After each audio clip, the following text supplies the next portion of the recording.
Ashanti Akua says, hey, coach, I have a question. I'm a homeboy and want a homebody, sorry, and wanted to know how will I even meet my future husband if I don't like being out much. Well, you don't want to look at your introvertism, right? You being an introvert to put limits on God. You can be in a house for 50 years and never go outside, and that can't stop God from bringing the one that God has for you. God doesn't need too much of our help. The only thing that God wants you to do in the meantime is to make sure you develop yourself into the helpmate needed for the individual that you're hoping for, right? That you're an honorable servant of Him, which is a reasonable service, that you're engaged in the things of God, that God's your ultimate hope. So many people think that, well, how will my man find me? You don't have to make yourself available for God to bring the one to you.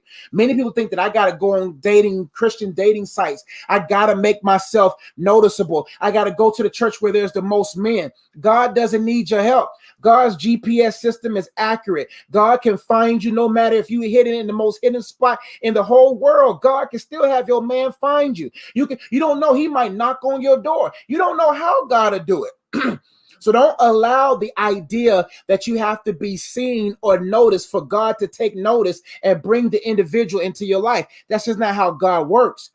My wife and I stumbled into each other's life. When I met my wife, when she first came to my Bible study, I wasn't even thinking about a wife. I wasn't even looking for a wife. She came to my Bible study. She came into my purpose. While you're at home, while your body's at home, make sure your body's a living sacrifice, holy and acceptable to God, which is a reasonable service. And be not conformed to this world, but be transformed by the renewing of your mind, that you may become perfect. I mix the scriptures, but you know what I'm saying.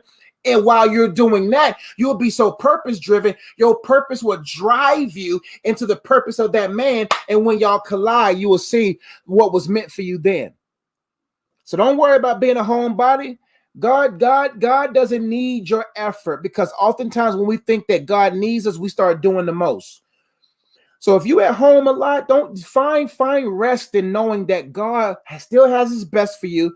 And the thing about you, when you're fellowshipping with God and you follow in the flow of God, you will be surprised when God is saying, you know what, I need you to go to Whole Foods. I need you to go to Target. And you just follow the relationship with God. You follow Him, and then I'm sure you go out to the grocery store sometime. I'm sure you go out. All you got to do is be in such a fellowship state with God that when you flow with God, you will start finding yourself in situations that are purposeful.